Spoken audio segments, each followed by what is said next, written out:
Welcome to Media in the Mix, the only podcast produced and hosted by the School of Communication at American University.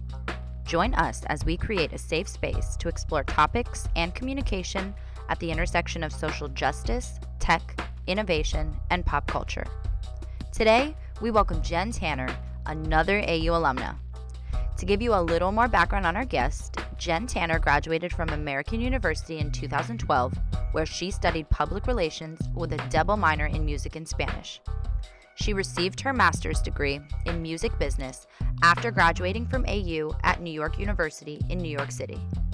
She fiercely began her career with internships at MGS Communications, Sirius Radio, the 930 Club, DBC PR and New Media, and finally RCA Records, where she went from a strategic marketing intern to current vice president in the last 10 years.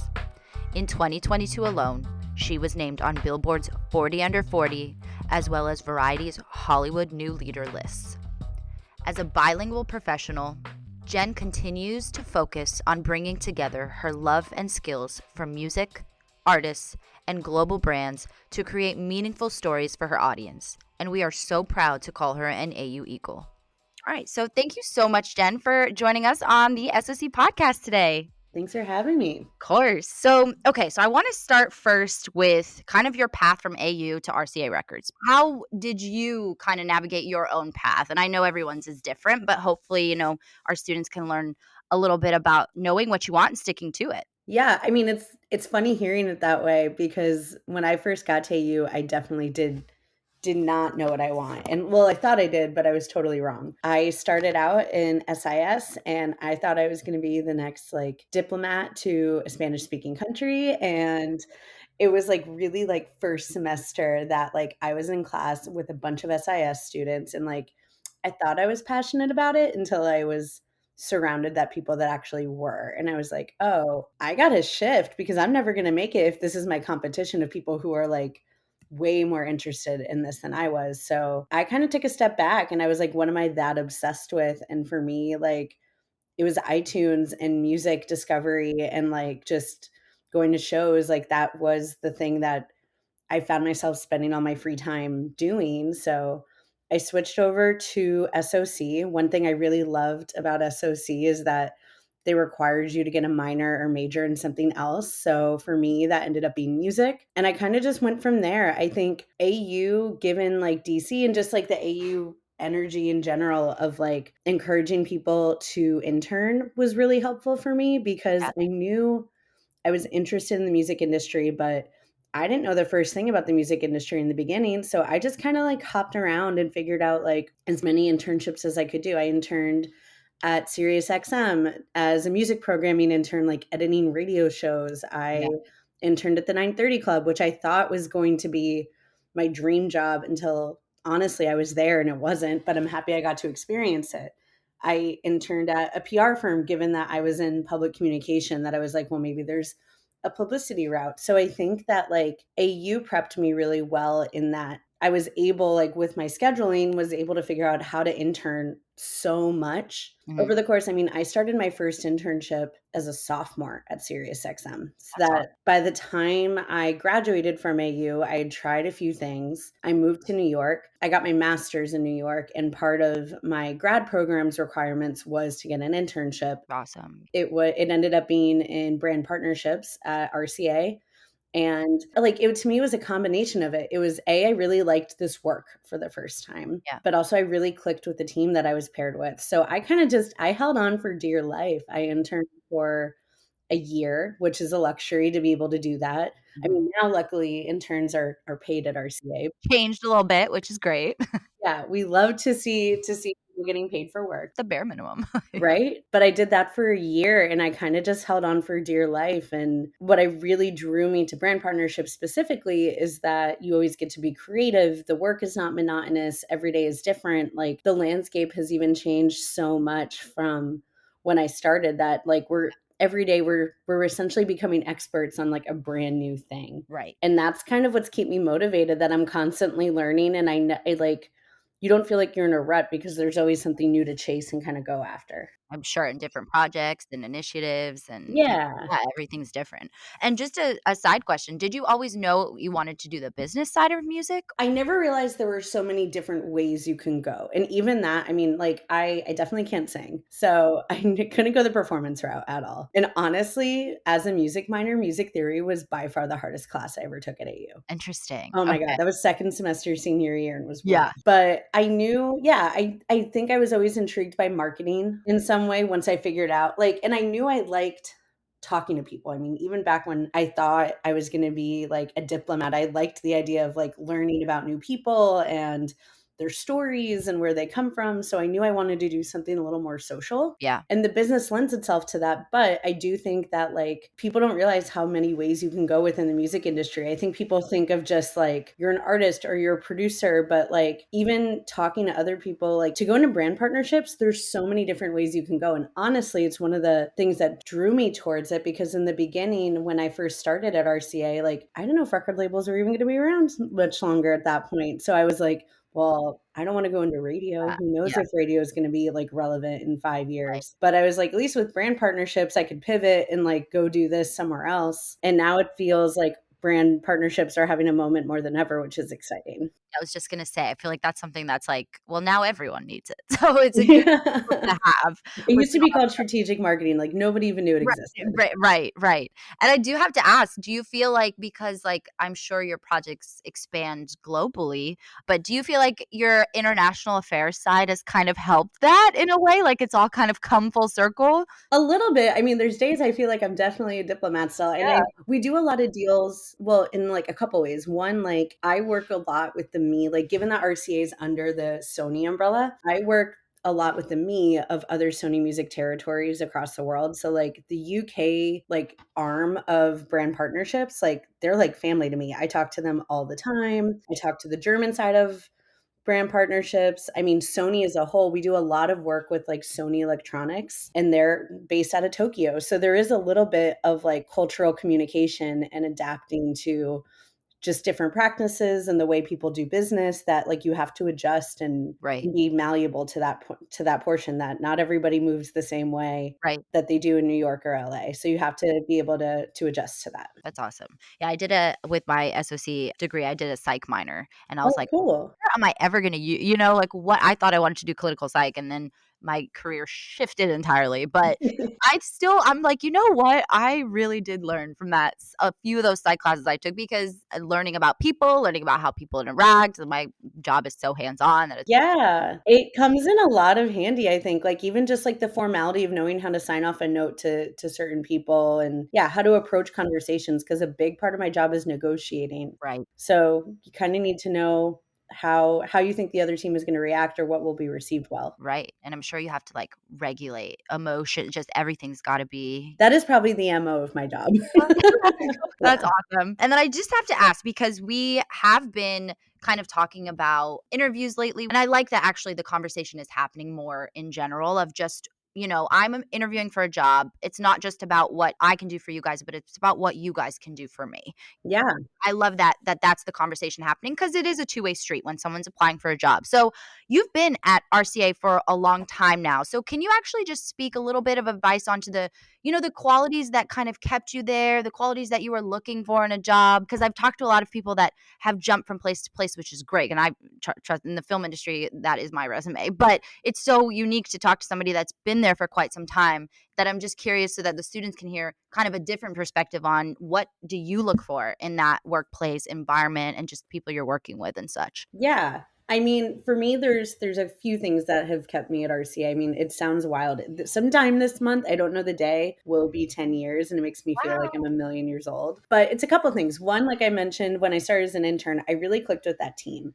And the team that I started with went on, the woman who led that department ended up being my boss for about the past 7 years. She left only in like 2019. And she and I had a really great connection. I consider her a mentor, but really what was rooted in that is she gave me the opportunity to kind of be a self-starter and ambitious and go out on my own and try new things. And even if they didn't work out, that was fine. But she always gave me the opportunity to try and to make something of myself. She was amazing about putting me in rooms where I had an opportunity if needed to speak up. So I had a champion in that corner, which was great. The other thing I'd say though, and because it looks like everything's easy on paper, but there were a few obstacles along any path. Yep. And for me, there were a couple moments that I did look elsewhere and I considered leaving, had a few competitive offers. And in each of those moments, RCA stepped up and they've allowed me the opportunity to grow, which was another thing that was really important to me. It's really like they've let me step up, even like I said, when my mentor left. I mean, she had been at the company for 17 or 19 years or something like that. And for me, I mean, this has been my only full-time job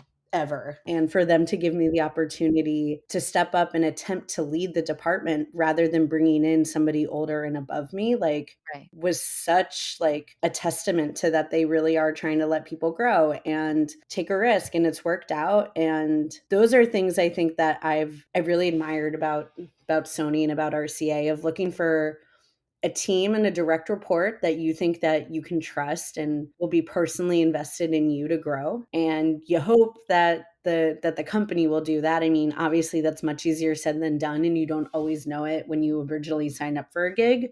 But I think really like trusting your gut on that dynamic with a direct reporter, whoever you'll be reporting into, is it can be a total game changer for good or worse, depending on how that connection is. Yeah, and I love that. It's like, it goes such a long way when someone believes in you just a little bit, you know? Yeah, I was like, "Just let me try, let me go for Right. it." I love that type of environment. And then I guess piggybacking off of that comes to the next question, which what have you learned just in terms of, creating these partnerships and brands and whatever it may be if you're involved in a brand campaign and you're having to interact with another team that you may not know? Like, how does that process work and what do you look for first? It's a mix. So the thing that we always look for baseline is like a natural affinity and connection, but it works both ways. So like on a day-to-day basis, on one side, I'm talking to artists and managers, our internal marketing teams, about what an artist has coming up, whether it be a new release, a new album, they're just interested in a certain brand. And then on the flip side, we're talking to brands and agencies every day. Sometimes they're brands that have a clear music strategy and they know what they want. But a lot of times it's brands that like the idea of getting into music or might be intrigued by it, but it's a little bit of an education process of Okay. what that looks like. So like the way we really describe it is we're matchmakers. We're essentially taking like what we're having a conversation with on the brand side and also pairing it with what we think works well on the artist side, or depending on what the artists say to us that they want to go after, we're cold reaching out to brands sometimes. And honestly, the best way to get a response sometimes is just flattery and hearing that like, hey, one of our artists mentioned you by name. They really want to work with you. Right. What can we do? So it's definitely like a mix of all of it, which I really like because again, you're always learning about new brands, and we work a roster of 200 artists and we're a team of 3. So it's a lot, but it's also focusing on who's coming up next, what we have as far as new releases go, who's like starting to kind of catch a little bit of wind underneath their sails and a brand wants to hop on now. So it's about relationship building, but the root of all of it for us is really natural brand affinity, and somebody could see that happening. Like we don't want to Vanna White a product and just make it cheesy because we're in a time where we'll get called out immediately. Right. So yeah, natural connection is definitely the most important. That's super interesting. What's been over your career? Like, has there been any artist plus brand pairing that has surprised you the most? The one recently that has made me just feel so like silly in some ways of like how this is work is we recently had a Pink music video come out late last year Yeah. for a single called Never Gonna Not Dance Again. And this video takes place in a grocery store.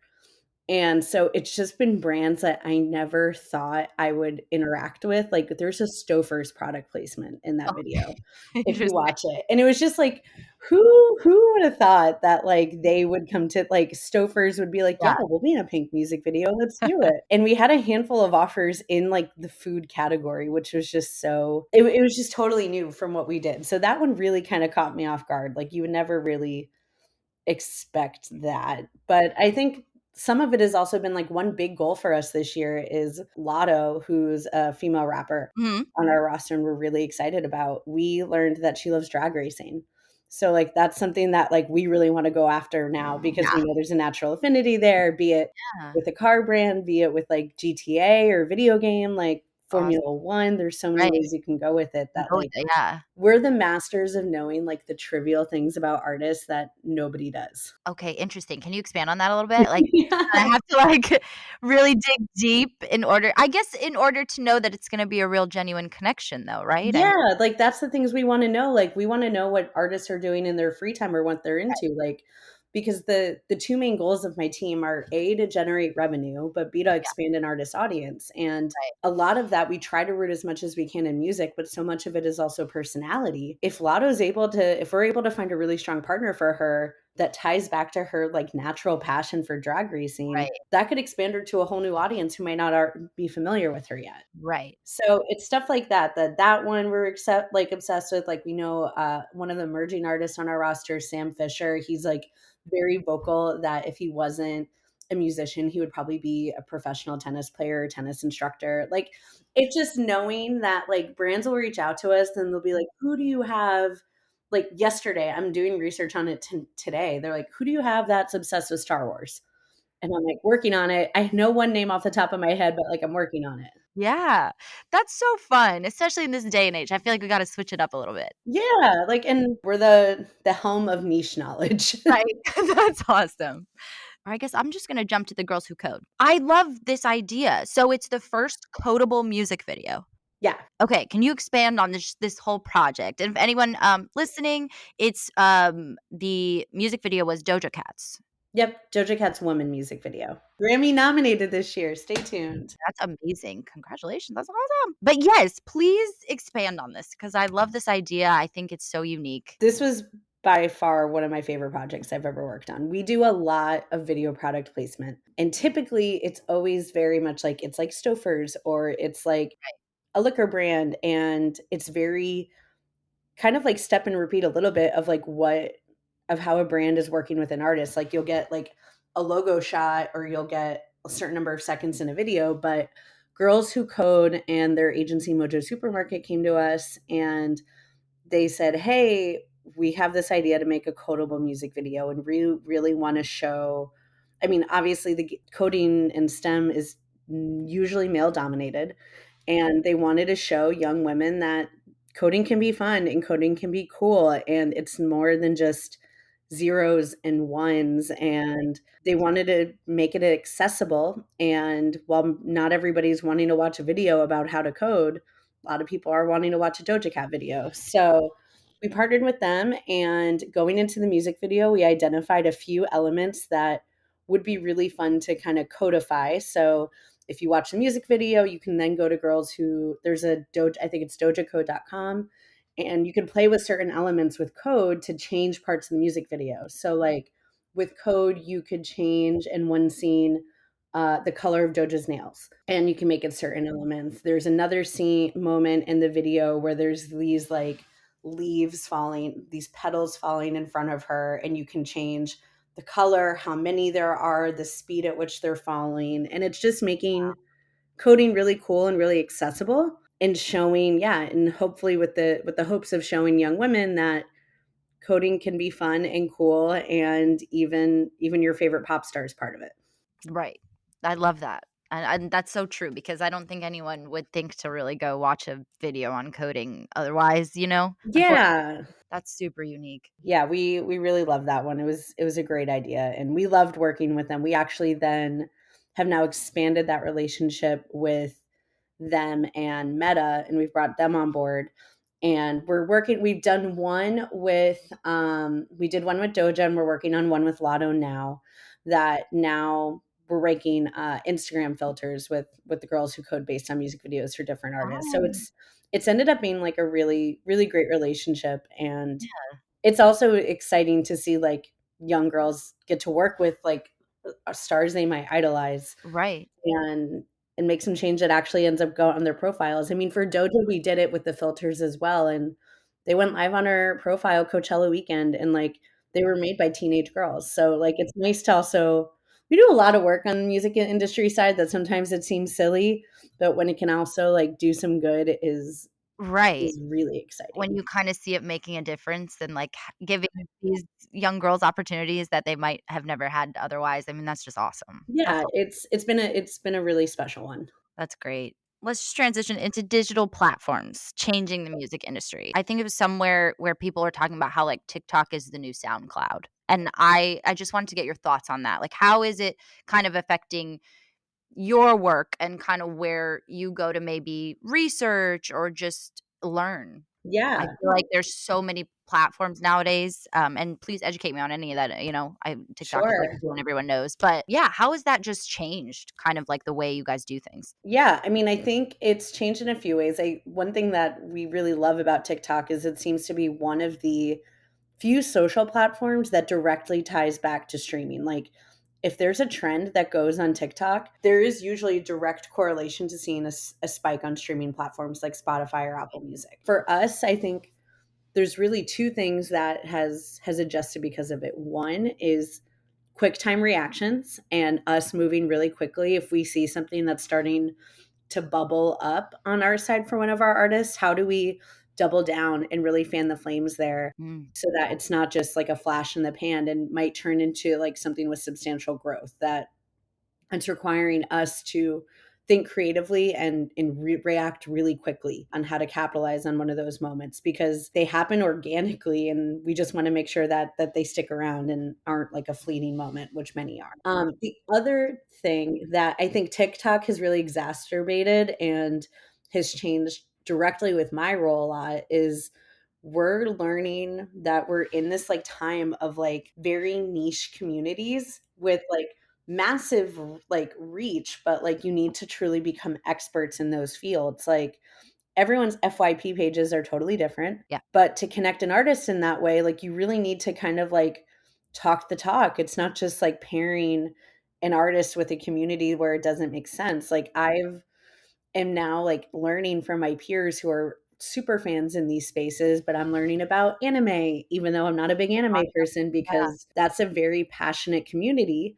And we have artists who are super passionate about it, but it's our job to connect those dots. So it's that, it's gaming for sure. Like I got a Minecraft like 101 from somebody internally the other day because like they all have massive reaches, but Right. like you Yeah. need to connect in an authentic way. And I think TikTok has really kind of honed in on that everybody it's a catering to these very specific communities and groups of people. So it's kind of forced us to kind of really like tailor partnerships and digital campaigns more than ever to kind of reach those people. Do you feel like artists have almost like a little bit of less pressure nowadays? RCA or any type of similar companies having to really talk the talk because they're like, we know you have other avenues that maybe you can explore. Like I always think about that in terms of an artist's mind. Have you noticed that when you land an artist, it must feel like they really trust you to be like, okay, I'm going this direction. Yeah, I think the conversation that we have a lot of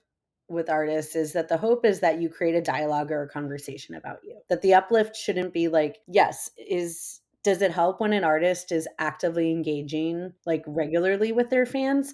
Most of the time, yeah, it does. But you don't want it to be cheesy to a point that you're posting 5 times a day and being like, hi, I'm eating. Like it Right. needs to be authentic. And if done correctly and done well, hopefully you're starting to create a dialogue between you and your fans. Mhm. That alone kind of alleviates some of the pressure off of you because then your fans are creating a dialogue about you amongst themselves. That's so interesting, and now I feel like fans they speak a lot of power into the world because fans and, Yeah. like, audiences are just they're a big part of, I think, an artist's career nowadays, which is Oh, very I mean, that's all of it. And we're living in a time now that you don't need to be like only a fan of so and so. Like you can be like a fan of so many like music is more accessible than ever and there's such an element of discovery that you can be a fan of like 5 different artists or like like a dozens of them and it's just like growing your own kind of like tent. right, yeah, that makes a lot of sense. Okay, yeah, I guess on the last lesson, which I like to word it,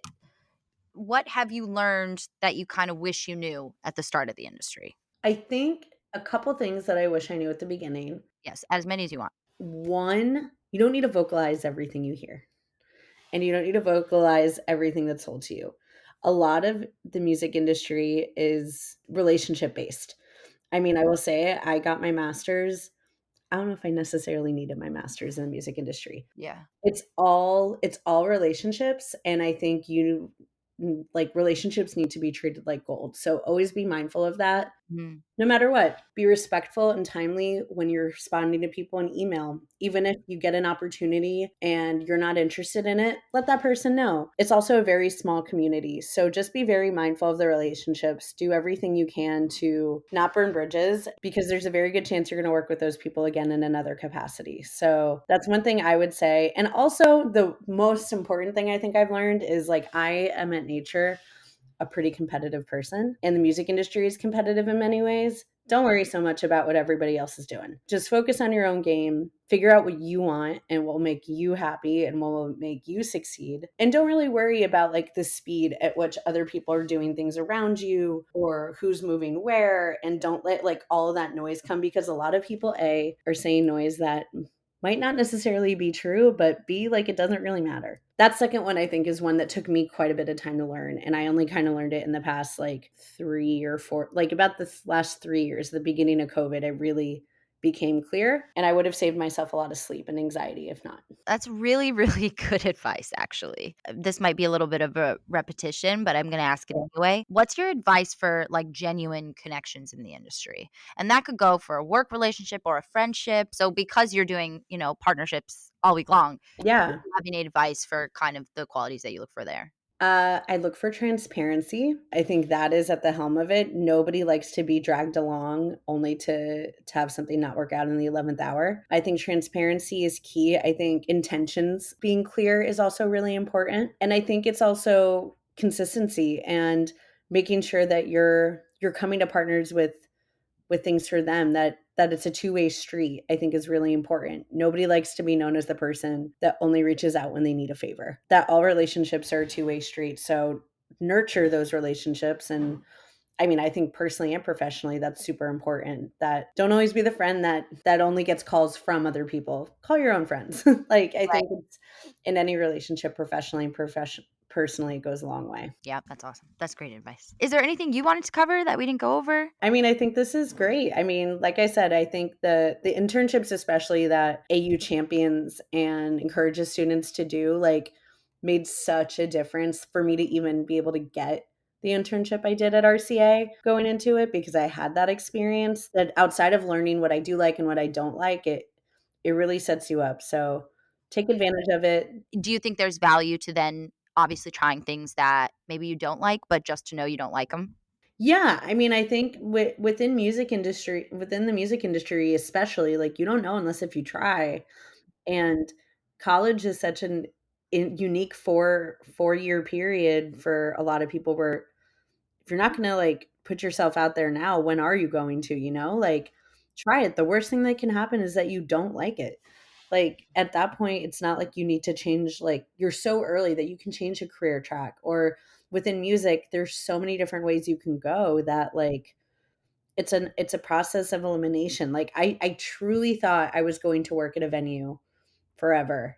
Like, I thought that was it until I did it, and I always said that A&R was not for me, Mhm. but a lot of my closest friends now work in A&R, so, like, it's just like, yeah, you don't like, Yeah. if you have an opportunity to try something, even if you don't think you're gonna like it, why not? Like, most internships are only, what, 3 or 4 months? You can use that time, why not? Try it and you never know. I mean, I just moved across the country, like, 3 months ago, and it's a lot of that same mindset. Am I gonna love LA? Who knows? But, like, why not try it? And I do love that AU does that with internships because we've had so many people just go off and do cool things, and they're like, "I did this internship when I was a sophomore, junior, senior year," and you're just kinda like, "Oh, okay." DC maybe not always be the city that people first think of when they think music industry, but it exists. Yes. And even in DC, like, there's opportunities in the entertainment industry. You can work at radio stations, you can work at venues, you can work at brand agencies Yeah. that specialize in entertainment marketing. You can work for brands in-house that might have an entertainment arm. Yeah. I mean, there's opportunities everywhere that sure, like music has nucleuses, and like I said, we moved here to be closer to the creatives, but especially if you're just getting started, like there's definitely ways to get some experience under your belt in DC or wherever you are. You just gotta look for it. Yeah, you just gotta look for it, that's the thing. Do your research, network, yeah, for sure. So you recently moved to LA. Yeah, late October. Okay. Are you liking it? Is it I'm adjusting. I'm learning.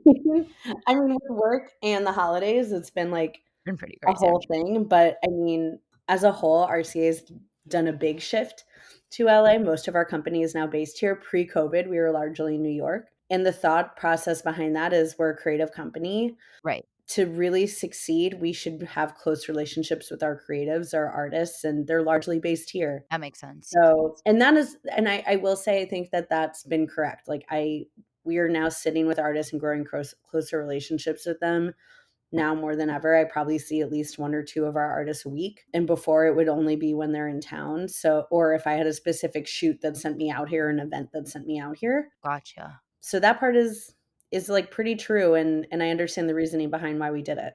Right. That makes a lot of sense.